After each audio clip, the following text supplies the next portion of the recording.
Hello students, class of achievers में आपका स्वागत है। और हम सोल्व कर रहे थे एक्सरसाइज 9.1। तो इसके 11th क्वेश्चन में पहुंच गए। देखिए, बाकी क्वेश्चन अगर आपको देखने हो तो उसका लिंक आपको डिस्क्रिप्शन में मिल जाएगा प्लेलिस्ट का, और वेबसाइट में जाके भी आपको वहां पे ये वीडियो मिल जाएंगे। तो देखिए, पहले क्वेश्चन की स्टेटमेंट को समझ लेते हैं, फिर उसके बाद आंसर करेंगे। तो जैसे स्टेटमेंट है, बोलता है a TV tower stands vertically on a bank of a canal. तो इसका डायग्राम कुछ इस तरह से दे रखा है जो आपकी बुक में है। मान लीजिए ये रिवर है, तो या कैनाल जो बोल रहा है तो कैनाल है। तो इसके बाद बोलता है टावर जो है वो यहाँ पे ये हमारा टावर है, और from A point on the other bank, तो दूसरे किनारे में बोलता है। देखिए, ये हमारे लिए कैनाल होगी, तो दूसरे किनारे पे हम खड़े हुए हैं। तो यहाँ से बोलता है अगर उसको देखते हैं, टावर को देखते हैं, तो एंगल ऑफ एलिवेशन उसके टॉप में जो बनता है वो बनता है 60 डिग्री का। तो ये बना हमारा 60 डिग्री का टावर हो गया ए बी, और ये पॉइंट हो गया हमारा सी। अब बोलता है from the another point 20 metre away from this point. तो इससे 20 मीटर दूर एक और पॉइंट है। तो इसमें बोलता है the line joining this point two the foot of the tower. तो स्ट्रेट लाइन में ही है ये। The angle of elevation of the top of the tower is 30 degree. तो यहाँ से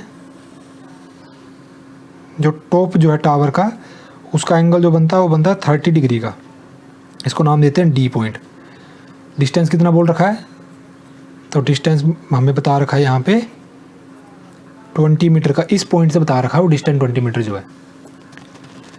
तो अब निकालना बोलता find the height of the tower and width of the canal. तो हाइट निकालनी टावर की, जो कि ये हमारे लिए ए बी है, तो हम मान लेते हैं ये एच है, और विड्थ जो है वो ये होगी बी सी। तो हमें नहीं पता, तो हमने मान लिया कि ये एक्स है। अब ध्यान देना, जैसे हम अगर आपने पहले की वीडियो देखे होंगे तो उसमें मैंने समझाया था बीच बीच में, और यहाँ पे भी समझा रहा हूँ कि देखिए यहाँ पे दो जो डायमेंशन है वो अननोन है। ऐसे तो तीन ही है, क्योंकि ट्रायंगल में 3 साइड होती हैं। बेस हो गया, हाइपोटेन्यूस हो गया, राइट एंगल ट्रायंगल ये, तो हाइपोटेन्यूस हो जाएगा और उसके बाद एक परपेंडिकुलर हो जाएगा। तो तीनों ही अननोन है। तो ट्रिग्नोमेट्री में इसमें कम से कम एक एंगल और एक साइड तो पता होनी चाहिए। तो यहाँ पे तो कुछ भी नहीं पता। इस सिचुएशन में आपको देखिए करना ये है कि जैसे ये ट्रायंगल हो गया और ये दोनों ट्रायंगल, तो इन दोनों में कॉमन क्या है। तो देखिए हाइट कॉमन है, एक्स भी कॉमन ही है क्योंकि इसमें भी आ रहा है। इसको हम लिख सकते हैं बी डी को 20 + x, और इसको लिख सकते हैं x ही खाली। तो या तो h निकाल दीजिए इस ट्रायंगल से भी और इस ट्रायंगल से भी, उनको इक्वेट कर दो, क्योंकि हाइट तो देखिए बराबर ही रहेगी, चाहे इस ट्रायंगल से निकालिए चाहे ए बी डी ट्रायंगल से निकालिए, तो हाइट तो हमारे लिए सेम रहेगी। तो कॉमन के हिसाब से हम इसमें चलते हैं, बड़ा सिंपल है। तो जैसे अगर हम इस ट्रायंगल में करते हैं इन ट्रायंगल ए बी सी, तो हमें ये कॉमन साइड और ये बेस तो लेना पड़ेगा, क्योंकि और दूसरी बात है निकालना भी हमें यही है।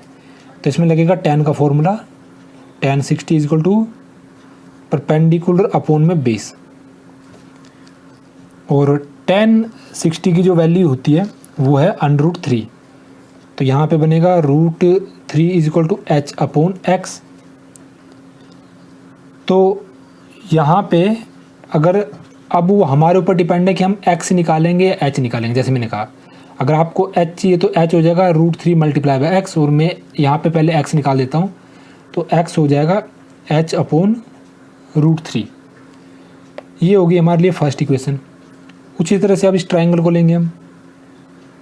तो in triangle A B D tan 30 = perpendicular, जो कि हमारे लिए h, और बेस हो जाएगा 20 + x। और tan 30 की वैल्यू क्या होती है, देखिए नेक्स्ट स्टेप को मैं ऐसे एरो से लिख रहा हूँ, तो नीचे की तरफ लिखूँगा तो बड़ा लंबा हो जाएगा, तो इसलिए मैं इससे लेफ्ट से राइट साइड की तरफ लिख रहा हूँ। तो आप समझ जाइएगा यहाँ पे कि एरो का मतलब क्या है। तो tan 30 की वैल्यू होती है 1/√3 = h/20 + x। वही क्रॉस मल्टीप्लाई हो जाएगा, तो इस साइड मल्टीप्लाई होगा तो 20 को 1 से मल्टीप्लाई करो और x को भी, तो इतना ही रहेगा, और ये दोनों मल्टीप्लाई हो जाएंगे h√3। यहाँ पे हमने x निकाला था, तो यहाँ पे भी हम x ही निकालेंगे। तो x बराबर हो जाएगा, ये 20 इस साइड गया तो h√3 माइनस 20। दूसरी चीज़ ध्यान दीजिएगा यहाँ पे कि हमने √3 को h से मल्टीप्लाई करा है, तो h के ऊपर √ नहीं आएगा, तो इसलिए मैंने h को आगे लिखा है। ये हमारे लिए सेकंड इक्वेशन होगी। तो अब देखिए इसमें फर्स्ट इक्वेशन में x की जगह मैं ये रख सकता हूँ, तो put x is equal to h/√3 in equation second we get, या आप लिख सकते हो from equation first and second, तो दोनों में से जो आपको आसान लगे। तो अब ये हम रखेंगे इस इक्वेशन में, सेकंड इक्वेशन में। तो इस सेकंड इक्वेशन थी x is equal to h√3 minus 20। अब x की वैल्यू हम रख रहे हैं ये, क्योंकि जो आई है हमारी फर्स्ट इक्वेशन से, और बाकी ये इस साइड ऐसे ही रहेगा। तो यहाँ पे अब h की वैल्यू निकालेंगे। देखिए तो h की वैल्यू निकालना सिंपल है, ये पहले √3 इस साइड जाएगा, दोनों से मल्टीप्लाई हो जाएगा, तो यहाँ पे आएगा h इज इक्वल टू √3 इससे मल्टीप्लाई होगा, तो √3 मल्टीप्लाई बाई √3 3h माइनस इससे मल्टीप्लाई हो जाएगा तो 20√3।